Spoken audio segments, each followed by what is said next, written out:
expect to maintain or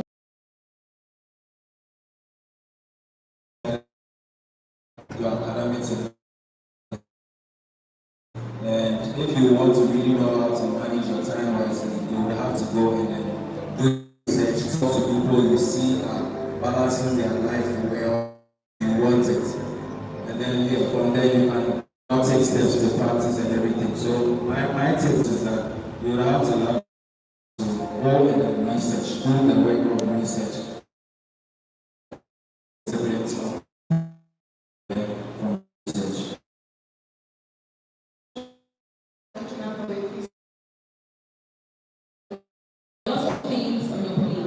But what is the utmost best? Like, what you see as an urgent business? Once you're doing in that order, I think you'll be fine. And also, as parents and leaders, for you to discuss things with you are trying to and it's not falling in place. The best thing is to just approach others. Don't see us as we can be on families and the end there. We have numbers, and WhatsApp numbers, you have Snapchat, all of that. You can just reach out to us and then we can help with prioritizing and then also. Okay, growing up, what I realized is that at every stage in our lives, elementary school to primary first and elementary, which school and through life, you realize that there's structures that are put in place for you. The fact that your mom says I go to bed by 8 o'clock, she's not punishing you. I remember when we were little, my generation people, we know songs about paradise. And usually they used to show it in the evening. And we had bedtime by 8 o'clock. But that's how we now go and hide about paradise. And these are some of the things, just because now you grow up and then you don't even know how to manage your time, as you say. You grow up and now you are sure you go to SHS. You have a timetable. Literally every time of the day is planned for you. Learn discipline from there so that you know how to balance your break the bank or make it feel crazy. Some as a gentleman can give yourself a haircut. As a lady, go to the salon and fix your hair. Or tell mommy, or I think for GHS, it's the lady should just look good. Sunday I come to brush your hair, comb your hair, look fine. Get yourself a biscuit or something when you get a 10. Spoken about it, so self-love isn't something you should blow the up or spend a lot on. But it's not anything wow. It's just a little. I need your school uniform. I don't go to school with council uniform. You don't help with cleaning, like she has to call you literally every morning to wake up on time. Like you give them stress at home. That is not, we want to emphasize the familial love. Let's demonstrate it by being loving towards our parents, giving them our best by passing our papers.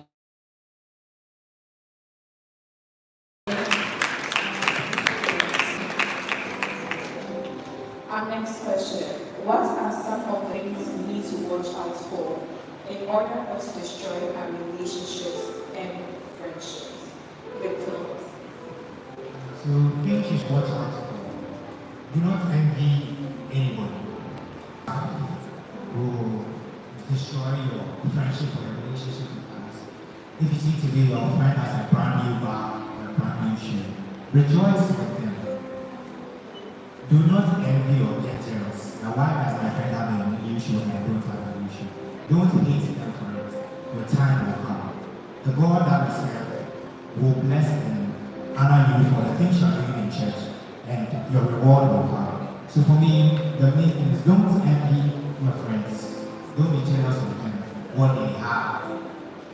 Some people, I remember back in GHS, they were really fussy about those who were coming to school in cars and those who were walking to school.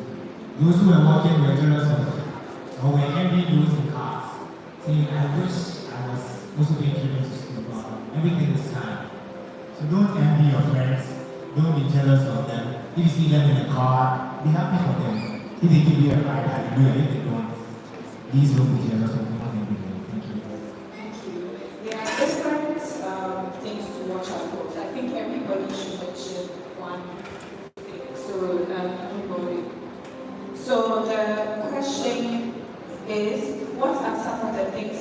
watch out for in order not to relationships and friendships?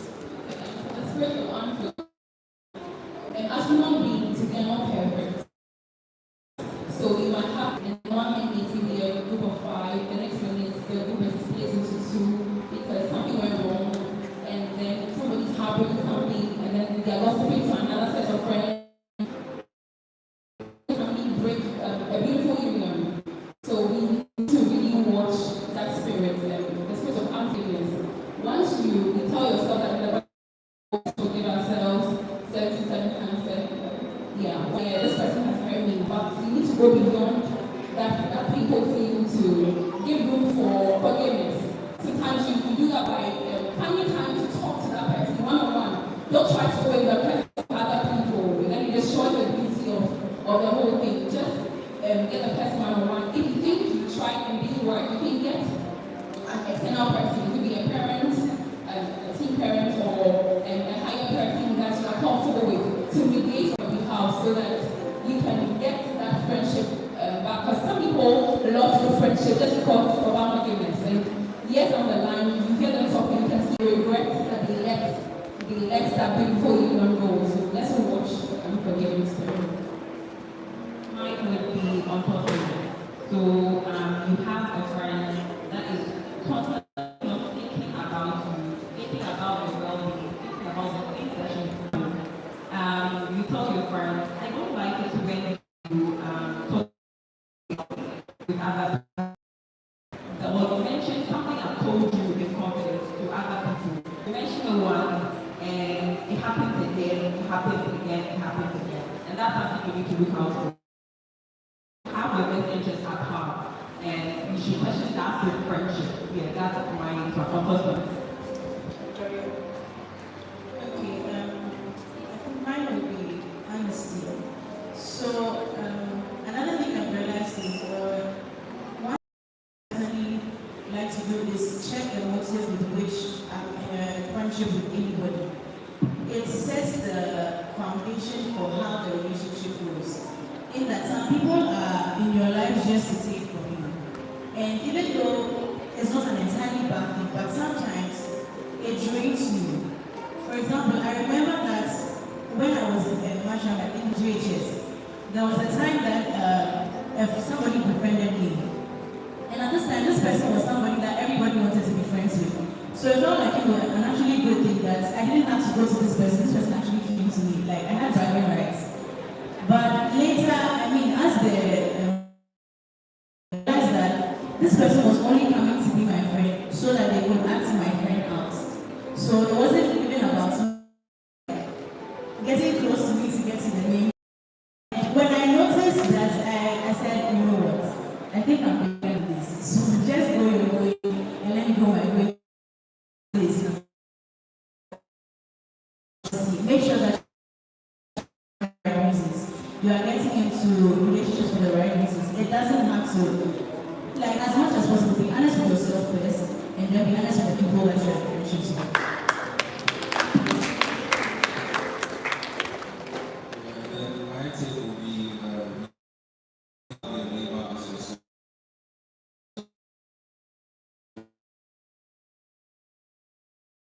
How you want to treat the people that you love. If you are tempted to say something that they told to you, you have to ask yourself, if I told her something that she was going to say to another person, then I love it. If someone was to ask you for money and you have some money, but if you have a frivolous reason you want money for when you can be giving it to someone else in need. Just ask yourself, if you went to ask someone for money and then you talk about that, oh, the money, but they didn't want to your relationship with them. Thank you. So we have envy, unthoughtfulness, unforgiveness, honesty, and love your neighbor as yourself. And then comes one thing, communication. If you don't like the way what someone is doing, a friend, a partner, whatever, it's because some people genuinely don't realize that this is what they've done to you. And so that's one thing I realized about a lot of people, and even me sometimes I struggle with it. Communicate. I lost a friend because we both didn't communicate, and years down the line, we started chemistry if one of us has just communicated. And so this it can be very hard. It's easier said than done, don't get me wrong. But just taking the step, I want to have a conversation with you. I want to talk to you about something. And you did this and I don't appreciate it, or I want you to do it a certain way this time by praying. It's just a simple, respectful communication, and it goes a long way. Thank you very much. Our next it's as or as a teenager. DJ Polly. You need the best person to answer. Yes, yes.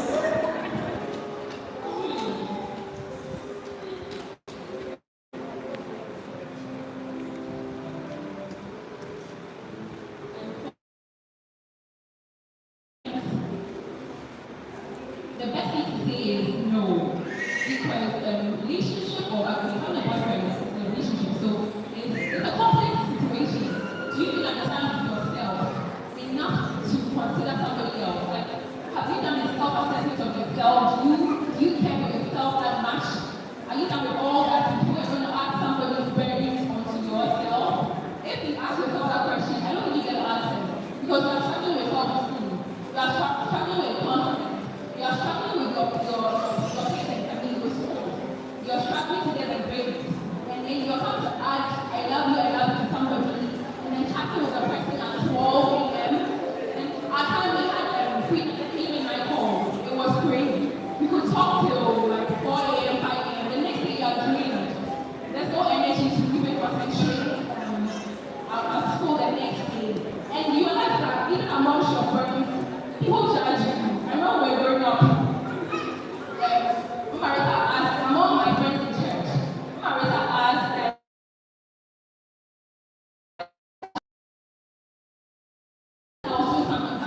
okay, I thought that I was having a conversation with a person and enjoy the company. Okay, but people will judge you wrongly and then think that they are about you are saying you're bad girl. And then that can your entire future. Because I realized that when I was growing up to when I was the age of marrying, like you have to account for the people that have come into your life. It's not that being questioned you. You now you have to open up. So the person will know that in the life of one, there was Daniel, there was Gracie, there was you need to like understand and you have a list of people. How do you think about this? So that's a silent factor. If you don't want to ask you where you are being pinpointed as a bad girl, or you have a whole list, or people you have to tell what happened with this person, why did you become with this person. How is your image? So for me, with my experience, I would not recommend relationships. You can be very good friends, you can build a bond, you can learn from each other, but when you say my boyfriend, I think it goes high. You don't have self-control, it messes a whole lot of things, so I would not recommend. Thank you. Cooper, you know I'm coming to you.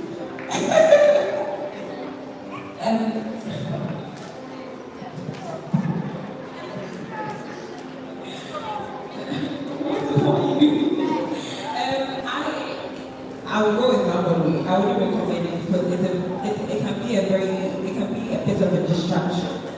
And however, I would say there's no right age when you can start having a relationship. Like now we realize I need everything, but there's certain things that as I become older, I realize that I actually didn't know, and I actually didn't understand, and I would have done things differently. And I do agree with if you once you get to the marrying age and you start talking to different people, you need someone, you have to basically give your rundown.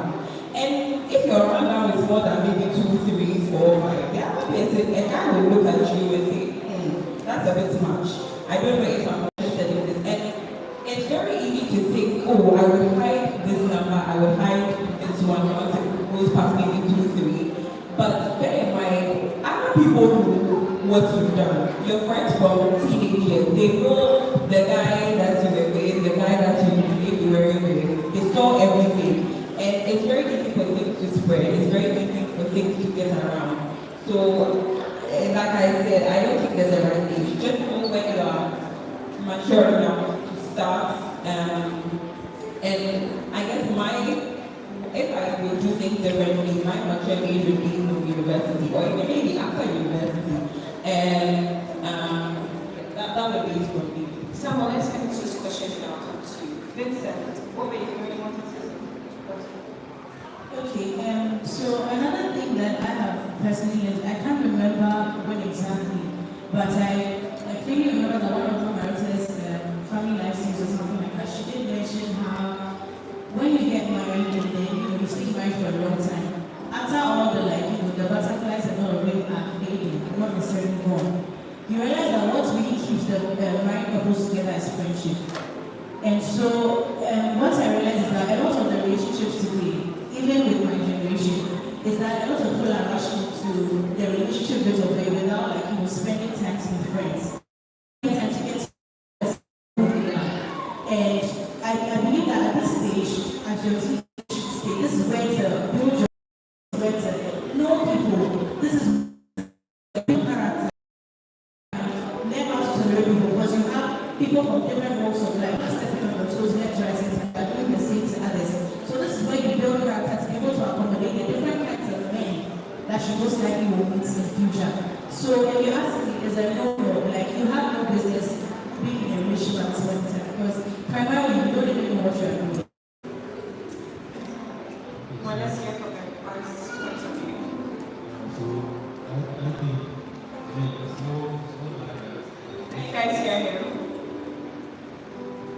yeah, so I think it's not a lie that there's no stuff that comes with having someone to talk to to cheer you up and everything. I mean, it's a nice feeling, but then at this age, when most of the time people enter into relationships based on the criteria of having feelings for them, and then you realize that as you age, you might not be able to cut off with that person just because you feel for them, but then deep down you know that this person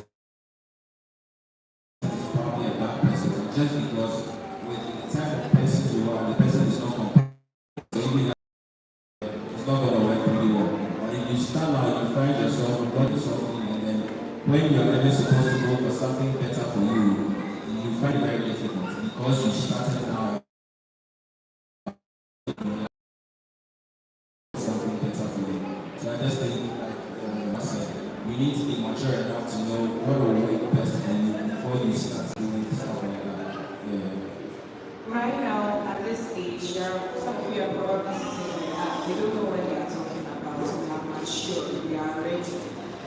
Generation then is very different from the generation now. You have more access to knowledge. Some of you watch Family Life.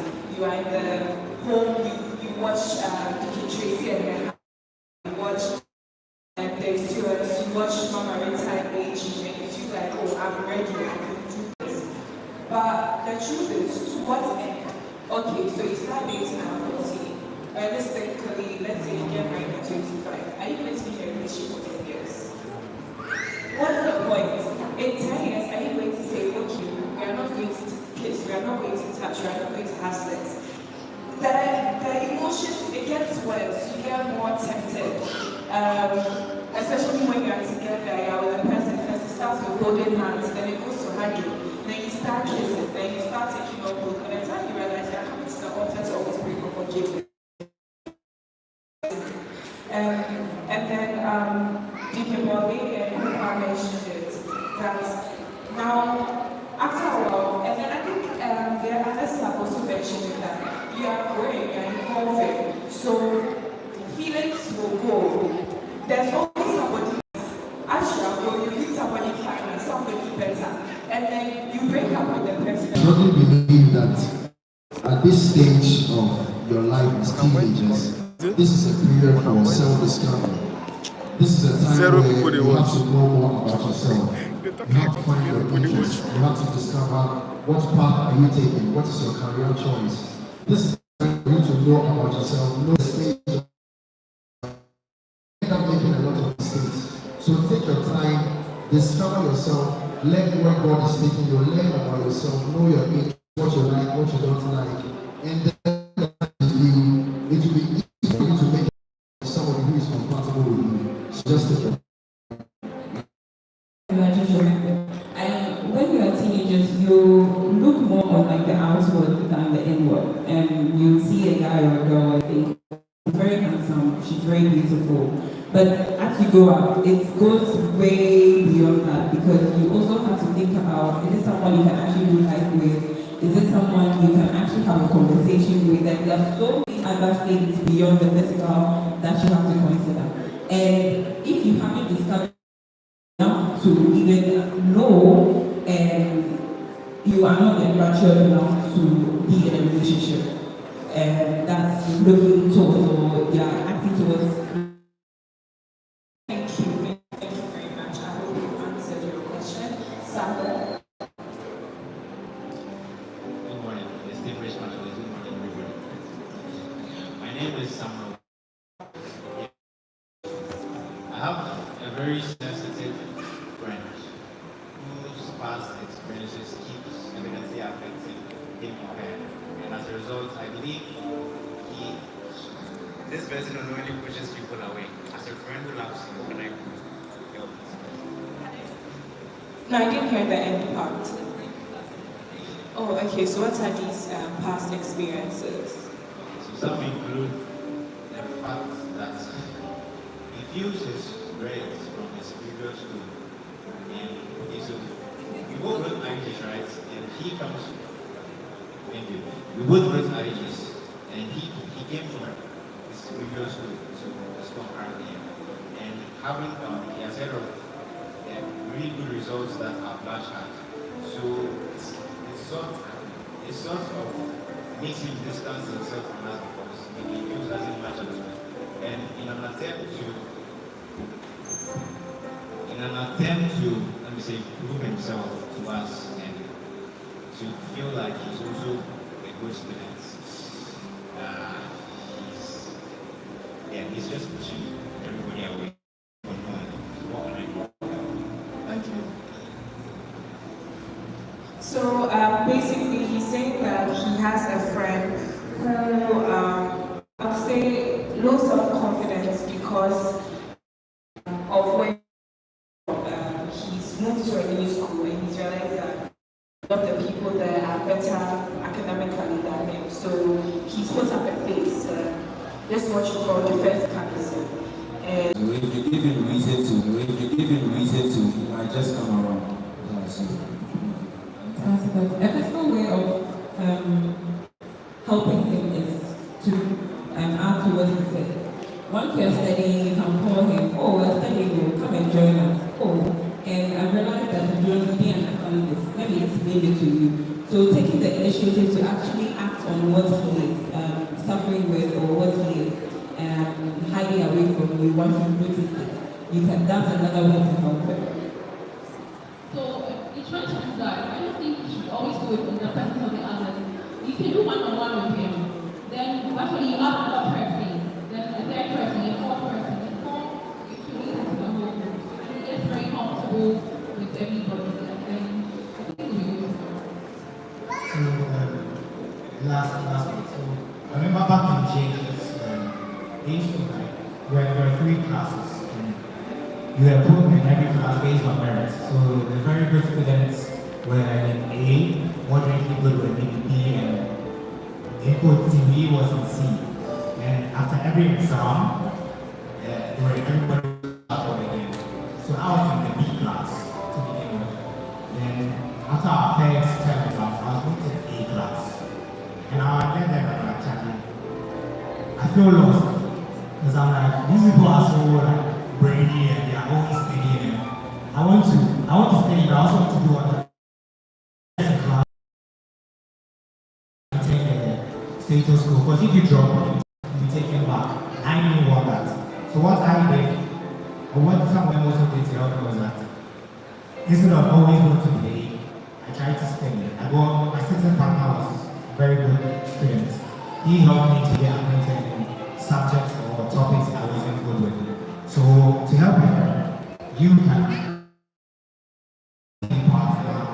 try to take your This is to all of us here. When somebody is given the opportunity to activate their talent, find something they love to do, let's be mindful of how we judge them or how we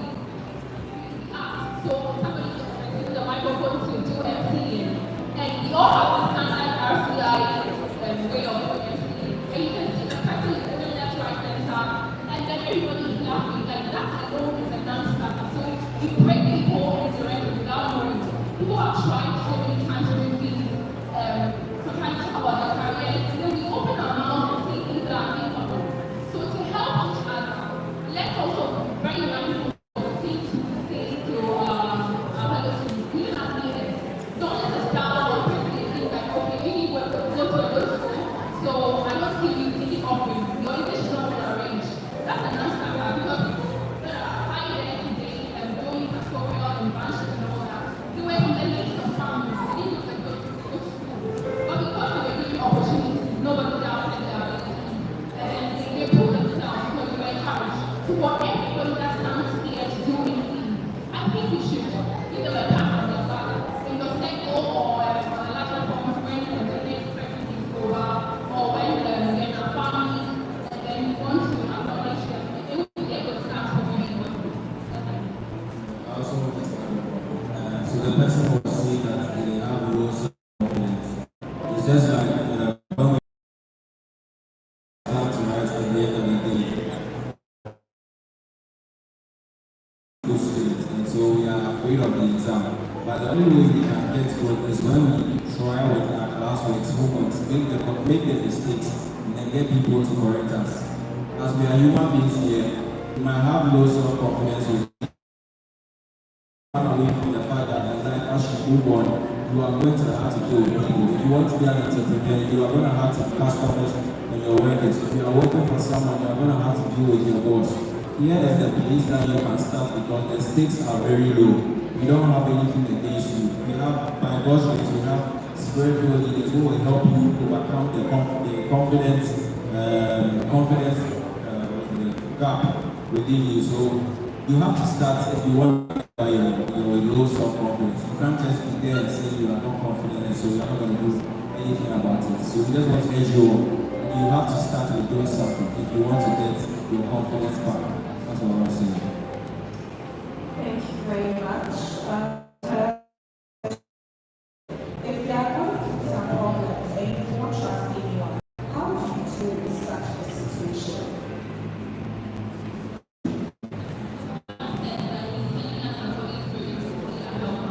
So I think the best thing is for you to develop a relationship with the Holy Spirit. It sounds cliche, but it's really true. Like in your innermost being, in innermost chamber, you talk to God. You talk to God about your worries, your fears, and you find certain ways of speaking back to us.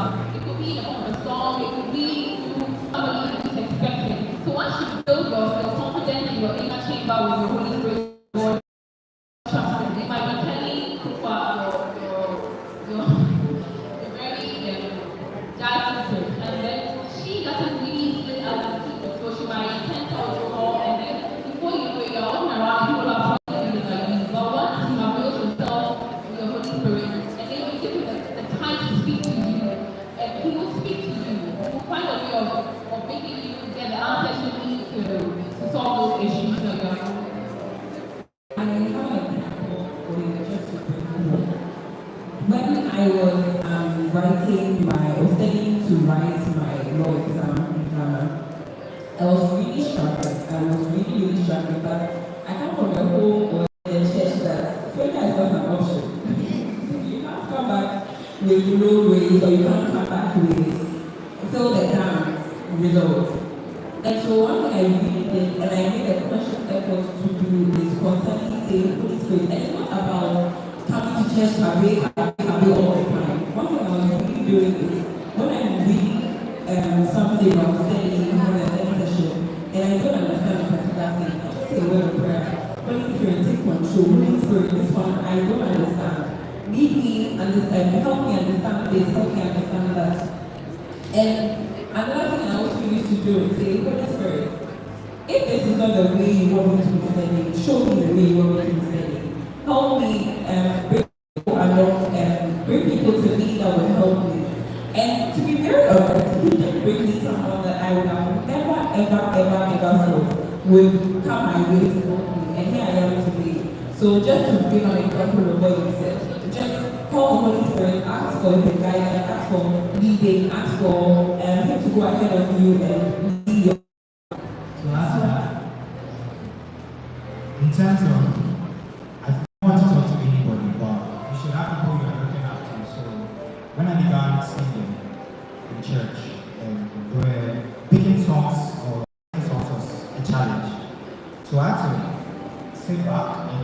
literally go back and look at videos of what others have done, or just monitor what those who are good are doing. So maybe he starts with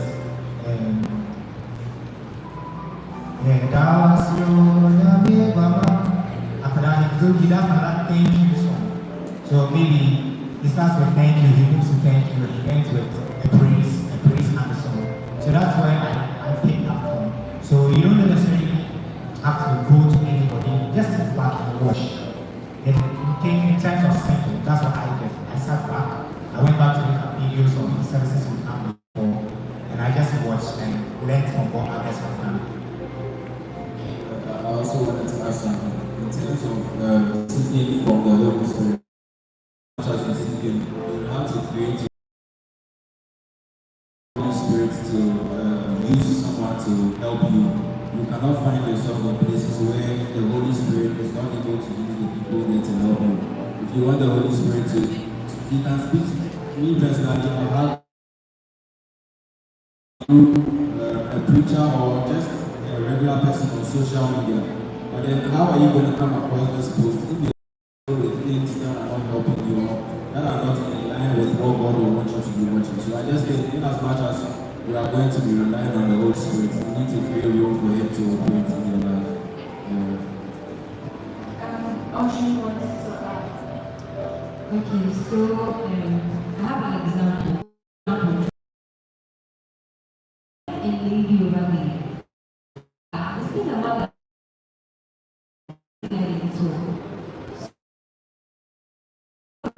She broke into tears. And she just started talking. And she was just saying a lot of things. So when she was we spoke about one or two things and then we came to the altar. And she told me that she had been going through like a lot and she didn't know who to talk to. So she just went to pray. And then this is me, not even know what's happening. And then I see and I'm like, hey, it's been a while, let's just talk.